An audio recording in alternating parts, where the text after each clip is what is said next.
Hello aspirants, అందరు ఎలా ఉన్నారు? బాగున్నారని ఆశిస్తున్నాను. Welcome back to my channel. Friends, exam అయితే మే 3 నుంచి మే 9 దాకా అయిపోయింది, గ్రూప్ 1 అనేది. సో దాని మీద నేను ఒక రివ్యూ అనాలిసిస్, నెక్స్ట్ కొత్త వాళ్ళు ఎలా ప్రిపేర్ అవ్వాలి, ఆల్రెడీ కొంచెం ఎక్స్పీరియన్స్ ఉన్నవాళ్ళు ఇంకా బాగా ఎలా ప్రిపేర్ అవ్వాలి, అసలు ఎలా మనం ముందుకు వెళ్ళగలిగితే సక్సెస్ అవుతాం, ప్రిలిమ్స్ కానీ మెయిన్స్ కానీ ఇంటర్వ్యూ స్టేజెస్ వరకు కూడా ఎలా ఉండాలి మీ ప్రిపరేషన్ అనేది కంప్లీట్గా ఈ వీడియో లాస్ట్ వరకు చూడండి, మీకు కంప్లీట్ ఐడియా వస్తుందన్నమాట. చూసుకున్నట్లయితే ఫస్ట్ చాలామంది డౌట్స్, సార్ ప్రిలిమ్స్ ఎలా ప్రిపేర్ అవ్వాలి, మెయిన్స్ ఎలా ప్రిపేర్ అవ్వాలి, ప్రిలిమ్స్ మెయిన్స్ ఒకటేలా చదవాలా, ప్రిలిమ్స్ అయిపోయాక మెయిన్స్ చదవాలా, అసలు ఏ బుక్స్ ఫాలో అవ్వాలా, క్వశ్చన్స్ వస్తాయా రావా, పేపర్ స్టఫ్గా వస్తుంటే అప్పుడు ఏం చేయాలి, ఇటువంటి రకరకాల డౌట్స్తో ఉంటారండి. సో నేను వాటి మీద కంప్లీట్ ఐడియా ఇస్తాను, చూడండి. ఇది చాలా అంటే చాలా హెల్ప్ఫుల్ అవుతుంది మీకు. మీరు చాలా జాగ్రత్తగా వినండి, ఓకేనా? ఫస్ట్ చూసుకున్నట్లయితే మీరు చేయాల్సిన పని స్టాండర్డ్ బుక్స్ని ఫస్ట్ మీరు తీసుకోవాలి.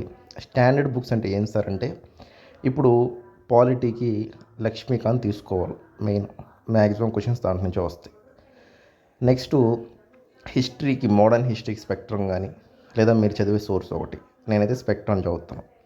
నెక్స్ట్ మిడివల్ హిస్టరీ అంత ఎక్కువ ఇంపార్టెన్స్ చూపించాల్సిన అవసరం లేదు, బట్ చదవాల్సిన అవసరం ఉంది.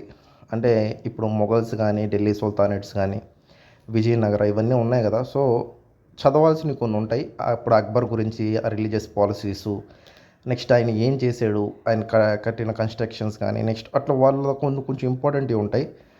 అది మీరు ఏదైనా వీడియోస్ చూస్తే సరిపోతుంది అనమాట. అంటే మిడివల్ హిస్టరీ వరకు నేనైతే వీడియోస్ చూశాను అనమాట. ఒక ఇన్స్టిట్యూట్ ఏమైనా నేను చెప్పదలుచుకోలేదు, అవి దాన్ని చూసి నోట్స్ రాసుకోండి. అదే ఇంకే యూపీఎస్సీ కానీ సరే ఎగ్జామ్స్ కానీ నేను అదే ప్రిపేర్ అవుతాను.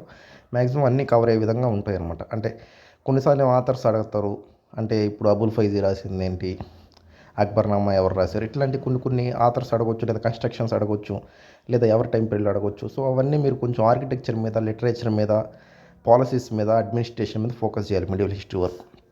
ప్రిలిమ్స్ విషయం చెప్తున్నాను నేను. తర్వాత ఏన్షియంట్ హిస్టరీ వచ్చేసి అందరికీ తెలిసిన విషయం, ఏదో ఒక బుక్. నేనైతే హిస్టరీకి రికమెండ్ చేసేది ఏంటంటే, మిడివల్ ఏన్షియంట్కి ఏదన్నా మంచి ఇన్స్టిట్యూట్ వీడియోస్, వాళ్ళ నోట్స్ ప్రిపేర్ అయితే సరిపోతుంది. మోడర్న్కి అయితే మీరు స్పెక్ట్రమ్ చదివితే బాగుంటుందని నా ఉద్దేశం అనమాట. నెక్స్ట్ జాగ్రఫీకి ఏం చేస్తారంటే, NCERTs 11th NCR, 12th NCERT బాగా చదవాలండి, రిపీటెడ్గా చదవాలి. 11th 12th అర్థం కాకపోతే ఏంటి సార్ టెక్నిక్స్ ఏంటంటే, మనం ఏ కాడికి పుస్తకం తీసుకుంటాం, పుస్తకం చదువుతూ ఉంటాం, కానీ ఆ పుస్తకంలో కొన్ని అర్థమయ్యేవి ఉంటాయి, కొన్ని అర్థంగానే ఉంటాయి. అవి ఎలా నేర్చుకోవాలా ఏంటి అంటే, దానికి మెథడ్స్ మీరు ఆలోచించాలా. ఇప్పుడు ఎల్నినో అంటే చాలామంది తెలుసుండదు, తెలియదు.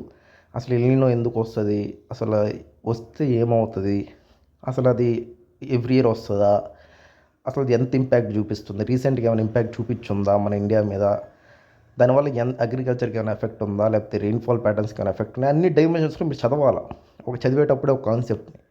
అప్పుడు మెయిన్స్కి కూడా కవర్ అవుతుంది. ఇప్పుడు మీ చాలామందికి అర్థం కాని విషయం ఏంటంటే, sir prelims separate, mains separate ఏమి ఉండదండి.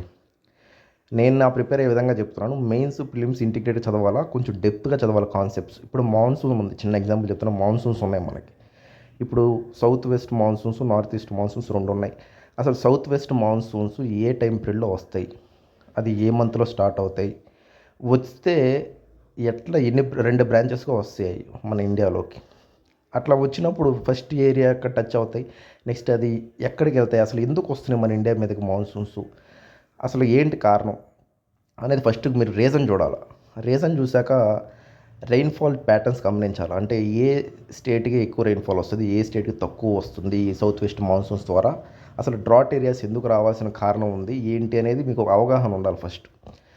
దాన్ని మీరు కొంచెం అనాలిసిస్ చేసి గూగుల్ సెర్చ్ చేసి నేర్చుకోవాలి. ఒక టాపిక్ చదివేటప్పుడు పుస్తకాలు అన్నీ కవర్ చేయరండి. ఎక్కడ స్టూడెంట్స్ మిస్ అవుతాయి అంటే, పుస్తకాలను అన్నీ కవర్ చేస్తారు అనుకుంటారు మీరు, కానీ పుస్తకాలు మించి మీ యొక్క ఆలోచనతో ఉంటుంది ఎగ్జామ్స్ అనేవి. ఎవరైతే క్రియేటివ్గా ఆలోచిస్తారో, ఎవరైతే కొంచెం డెప్త్గా ఆలోచిస్తూ ఉంటారో వాళ్ళు బాగా సక్సెస్ అవ్వడానికి కారణం ఉంది.